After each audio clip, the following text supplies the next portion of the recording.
दुनिया की सबसे पावरफुल कंपनी कौन सी है? ज़्यादातर लोग गैस करेंगे कि गूगल, फेसबुक, एप्पल या अमेज़ॉन है। मगर क्या होगा अगर मैं आपको बताऊं कि एक अकेली कंपनी इन सारी चीज़ों के पीछे इनफैक्ट ये अकेली कंपनी ना कि सिर्फ बिग टेक को कंट्रोल करती है मगर पूरे कॉर्पोरेट वर्ल्ड को कंट्रोल करती है, मगर फिर भी आपने शायद कभी भी उनका नाम नहीं सुना होगा। इस कंपनी का नाम है एसएपी और वो number one enterprise application provider है पूरी दुनिया में। वो ऑफर करते हैं CRM solutions, SAS solutions, SCM solutions और ऑफ कोर्स ईआरपी सॉल्यूशंस। और वर्चुअली हर कंपनी जिनके बारे में भी आप सोच सकते हो वो एसएपी पे रिलाई कर दी अपने बैकएंड सॉल्यूशंस के लिए। इसमें इंक्लूडेड है 98% of the 100 most valued brands, 86% of the Fortune 500 और 92% ऑफ द फोर्ब्स 2000। और सिर्फ कॉपरेशन से डिपेंडेंट नहीं है एसएपी पे, क्योंकि सबसे ज़्यादा पावरफुल सरकार है जो पूरी दुनिया में वो भी एसएपी पे रिलाई करती है। इसमें इंक्लूडेड है US, Canada, India, UK, France, Australia और कई सारी और देश। एसएपी के कस्टमर्स रिस्पॉन्सिबल है 87% टोटल ग्लोबल कॉमर्स के,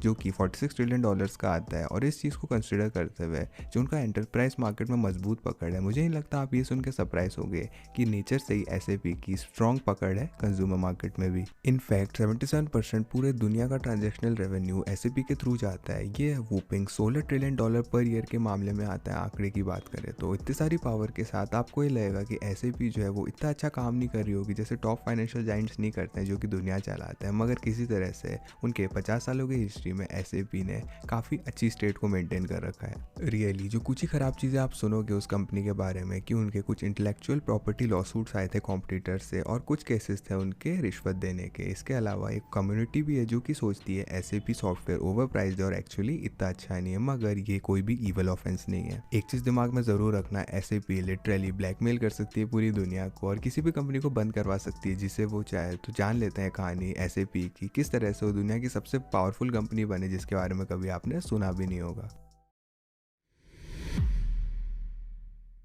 अगर थोड़ा पीछे जाए तो एसएपी की कहानी हमें अर्ली 1970s पे लेके जाती है जेरोक्स के पास। और अगर आपने हमारी पहली वीडियो देखी होगी तो आपने देखा होगा कि जेरोक्स ने बेसिकली कंप्यूटर को इन्वेंट किया था, लैपटॉप को इन्वेंट किया था, इंटरनेट को इन्वेंट किया था, प्रोग्रामिंग को इन्वेंट किया था और सारी चीज़ों को ऐसे ही दे दिया था। एक चीज़ है यहाँ पे कि एसएपी को भी आप इस लिस्ट में ऐड कर सकते हो, क्योंकि कहानी ये है कि जब जेरोक्स ने कंप्यूटर हार्डवेयर मैन्युफैक्चरिंग इंडस्ट्री को छोड़ा था 1971 में, तो उन्होंने आईबीएम को कहा कि वो अपने बिजनेस सिस्टम्स को आईबीएम टेक्नोलॉजी में माइग्रेट कर लें। और इसे करने के लिए जेरोक्स ने आईबीएम को राइट्स दिए अपने SDS/SAP सॉफ्टवेयर की, जो कि उस समय $80,000 का था, जो कि आज $5,78,000 के बराबर होगा। और 5 जर्मन इंजीनियर्स जो आईबीएम से थे एआई डिपार्टमेंट से, उन्हें असाइन किया गया था इस प्रोजेक्ट में, मगर किन अननोन कॉर्पोरेट रीजन की वजह से वो इवेंचुअली दूसरे प्रोजेक्ट में स्विच कर दिए गए। मगर ये 5 इंजीनियर्स जो थे वो स्विच करना नहीं चाहते थे, क्योंकि उन्हें ये चीज़ पता चल गई थी कितनी ज़्यादा कंपनी जो है वो इस सॉफ्टवेयर के लिए बैकएंड सोल्यूशंस के लिए पैसे देने को तैयार है।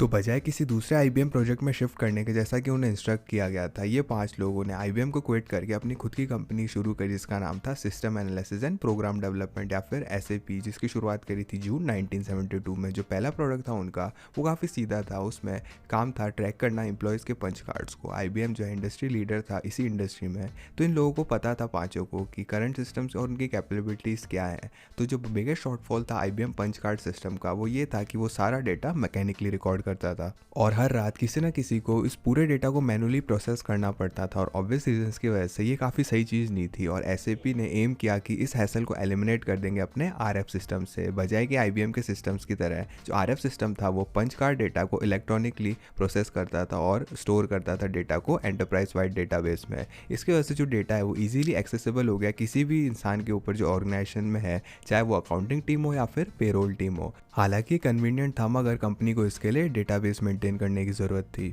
ये एक आसान काम होता है आईबीएम या जेरोक्स के लिए, मगर लोकल फैक्ट्री को कोई भी आइडिया नहीं है किस तरह से ऑपरेट या मेंटेन करे किसी भी डेटाबेस को। इसी चीज़ के साथ ही सिस्टम के साथ एसएपी ने रेगुलर मेंटेनेंस और अपग्रेड्स भी ऑफर करे और यहीं पे असली पैसा छुपा हुआ था। पहले तो ये एक्चुअली काफ़ी आसान था क्योंकि बहुत सारा डाउन टाइम रहता था वहाँ पे। ये सिस्टम्स क्योंकि मेनली मंडे से फ्राइडे तक वो भी दोपहर को इस्तेमाल होते थे, तो आप सिस्टम को रात को या फिर वीकेंड के दौरान अपग्रेड कर सकते थे। मगर आजकल इतना ज़्यादा समय नहीं बचता डाउन टाइम का, क्योंकि बहुत ज़्यादा एक्सपेंसिव हो जाता है मॉडर्न वर्ल्ड में। तो एसएपी जो है काफ़ी क्रिएटिव हो चुका है जब बात आती है मेंटेनेंस और अपग्रेड्स की। एनीवेज एसएपी ने आगे जाके अपने सिस्टम को और रिफाइन किया और अपना पहला फ्लैगशिप प्रोडक्ट बनाया एसएपी R1। एसएपी का पहला कस्टमर एक केमिकल कंपनी थी जर्मनी में, मगर उन्हें ज़्यादा समय नहीं लगा कि बहुत सारी लोकल कंपनीज़ को भी ऑन बोर्ड कर लिया उन्होंने। और उसमें उन्हें ज़्यादा समय नहीं लगा कि वो गो टू कंपनी बन गए और पूरे बैकएंड सॉल्यूशंस के लिए। और बीते कई सालों में एसएपी ने अपने प्रोडक्ट लाइन को अग्रेसिवली ग्रो किया है। इनफैक्ट वो करंटली 309 प्रोडक्ट्स ऑफर करते हैं आज, मगर ज़्यादातर ये जो है वो 5 मेन कैटेगरीज में डिवाइड किए जा सकते हैं। इसमें शुरुआत करते हैं एसएपी ईआरपी या फिर एसएपी एंटरप्राइज रिसोर्स प्लानिंग से।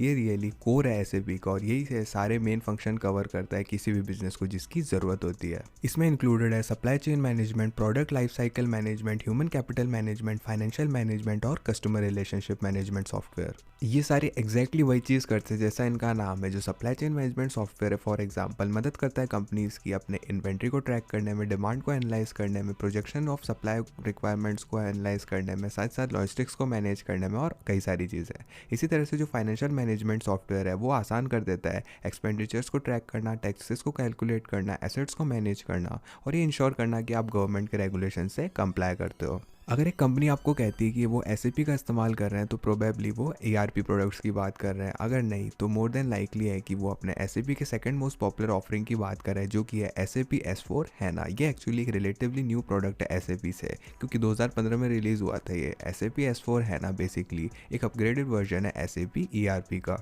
ये और ज़्यादा एडवांस टेक्नोलॉजीज को यूज़ करता है जैसे कि पैरेलल प्रोसेसिंग को, ताकि एसएपी ईआरपी और ज़्यादा एफिशिएंट हो सके बड़ी कॉर्पोरेशंस के लिए। इसी की वजह से एसएपी के सिस्टम जो है वो operation virtually real time basis पे करते हैं। मगर अगर एसएपी S4 हैना सब्सटेंशियली अच्छा है एसएपी ईआरपी से, तो क्या हर कॉर्पोरेशन S4 हैना को यूज़ नहीं करेगी? वेल नहीं, क्योंकि बेटर परफॉर्मेंस के साथ ही बहुत सारे एक्स्ट्रा रिस्पॉन्सिबिलिटीज़ आ जाती है आपके पास। एसेंशियली आपको खुद के आईटी स्टाफ की ज़रूरत होगी बहुत सारे, जो कि इंश्योर करेंगे S4 हैना ऑपरेट कर रहा है जिस तरह से उसे करना चाहिए। और कंपनी जैसे एप्पल और गूगल के लिए जिनके पास पहले से ही बहुत सारा आईटी स्टाफ है, इस चीज़ को करने के लिए कोई भी ज़्यादा दिक्कत की बात नहीं। मगर कंपनी जैसे कोका कोला हो गई, ये पिच जो है इतनी अच्छी नहीं है। और कंपनी जो कि बहुत सारे इन हाउस मैनेजमेंट को नहीं रखना चाहती, जो मोस्ट अपीलिंग ऑप्शन के लिए बच जाता है वो है एसएपी S4 हैना क्लाउड। ये ऑफरिंग बेसिकली आइडेंटिकल है एसएपी S4 हैना की तरह, एक्सेप्ट इसमें क्रूशल डिफरेंस आ जाता है। बजाय कि इन हाउस डेटाबेस और इंफ्रास्ट्रक्चर में चलने के ये क्लाउड में चलती है। कंपनी चूज कर सकती है सॉफ्टवेयर को डिप्लॉय करने का AWS में हो या फिर माइक्रोसॉफ्ट एज्योर में हो। ये सब्सटेंशियली कम कर देता है अमाउंट ऑफ मेंटेनेंस जो कि कंपनीज को करनी पड़ती है, मगर इन एक्सचेंज उन्हें गिव अप करना पड़ता है फ्लेक्सिबिलिटी और कस्टमाइजेशन को, जो कि कैरेक्टरिस्टिक्स है बाकी ऑफरिंग्स के। अब आगे बढ़ते हैं आखिरी दो प्रोडक्ट कैटेगरीज की एसएपी के। हमारे पास एसएपी बिजनेस वन और एसएपी बिजनेस बाय डिज़ाइन आ जाता है। ये एसेंशियली लाइट वर्जन है एसएपी के, जो कि छोटे बिजनेसेस को देख के बनाए गए हैं। जो एसएपी बिजनेस वन है फॉर एग्जांपल, ये कंपनीज के लिए बनाया गया है जिनके 350 एम्प्लॉयज़ तक हैं। वहीं पे एसएपी बिजनेस बाय डिज़ाइन जो है वो उन कंपनीज के लिए है जिनके 250 से 1500 एम्प्लॉयज़ हैं। मगर इस चीज़ के कोर में ये ऑफरिंग्स जो है सेम चीज़ों को अकॉम्प्लिश करती है अलग अलग सेट ऑफ कंपनीज के साथ। जैसा कि आप लोग देख सकते हो एसएपी बेसिकली सारे बिजनेस नीड्स को सारे बिजनेस साइजेस के साथ कवर कर देता है। तो इसमें कोई सरप्राइजिंग बात नहीं है कि क्यों इतना ज़्यादा डोमिनेंट है वो इस इंडस्ट्री के। इन सारी चीज़ों को सुनने के बाद आप लोग ये सोच रहे होंगे कि ये सारी चीज़ें कितना कॉस्ट करती है। एसएपी हालांकि कुछ प्राइसिंग डेटा तो देती है अपने प्रोडक्ट्स का, मगर रियली हर एसएपी का डिप्लॉयमेंट जो है वो केस बाय केस बेसिस पे चलाया जाता है। तो स्पेशली लार्जर कंपनीज के लिए तो अनलाइकली है कि कोई भी दो कंपनीज एग्जैक्ट सेम अमाउंट पे कर रही होगी। मगर एक बॉल पार्क एस्टिमेट की बात करें क्या कंपनी एक्सपेक्ट कर सकती है पे करने का, तो जो एवरेज ईआरपी इंस्टेंस है वो अराउंड 2 से 4 TB यूज़ करता है। और जो एवरेज है ना डिप्लॉयमेंट है वो इसको सब्सटेंशियली रिड्यूस करता है। तो अगर हम 50% के रिडक्शन को एज्यूम करें तो हमारे पास 1 से 2 TB आ जाता है। और अकॉर्डिंग टू ब्राइटवर्क्स रिसर्च ये हमें अपफ्रंट कॉस्ट दे देता है $6.2 मिलियन की। इसी के साथ साथ एनुअल मेंटेनेंस फीस भी आती है $1.24 मिलियन की। जो बड़ी कंपनीज है वो लाइकली अपफ्रंट फी जो है $10 of millions में देती होंगी, साथ साथ एनुअल मेंटेनेंस फी $7 मिलियन में। और ये तो वो फी है जो आपको सिर्फ एसएपी को देनी पड़ती है। ज़्यादातर डिप्लॉयमेंट्स के लिए आपको इन हाउस स्टाफ की ज़रूरत होती है और बहुत ज़्यादा सच है ये जगरनॉट्स के लिए। अमेजॉन का एग्जांपल ले लेते हैं। करंटली 42 ओपनिंग्स हैं उनकी एसएपी रिलेटेड रोल्स के लिए। गूगल के पास 28 ओपनिंग्स हैं एसएपी के लिए और एप्पल के पास 81 ओपनिंग्स हैं एसएपी के लिए।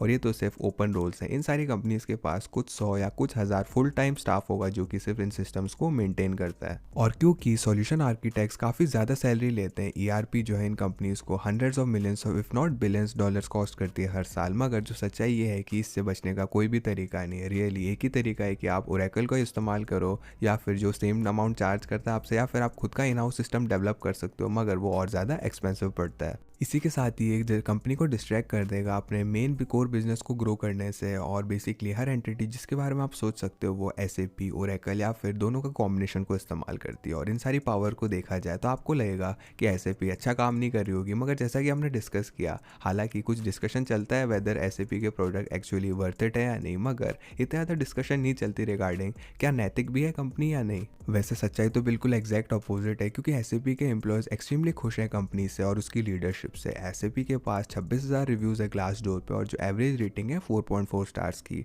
एडिशनली 92% जो एम्प्लॉयज़ है वो रिकमेंड करेंगे SAP को अपने दोस्तों को और 91% अप्रूव करते हैं उसके CEO को। इसी के साथ ही 68% जो एम्प्लॉयज़ है वो SAP को नहीं छोड़ेंगे अगर वो ज़्यादा पैसे भी उन्हें मिले, और 83% एक्साइटेड है हर दिन काम पे जाने के लिए SAP में। क्लियरली SAP कोई चीज़ तो काफ़ी सही कर रही है और ये चीज़ उनके फाइनेंशियल में भी अच्छे से रिफ्लेक्ट होती है। SAP regularly $30 billion per year pull करता है और उनकी net income $4 billion per year से ज़्यादा होती है, मगर ये नंबर्स कुछ भी नहीं है इन कंपैरिजन टू जो असली पावर है उनके पास।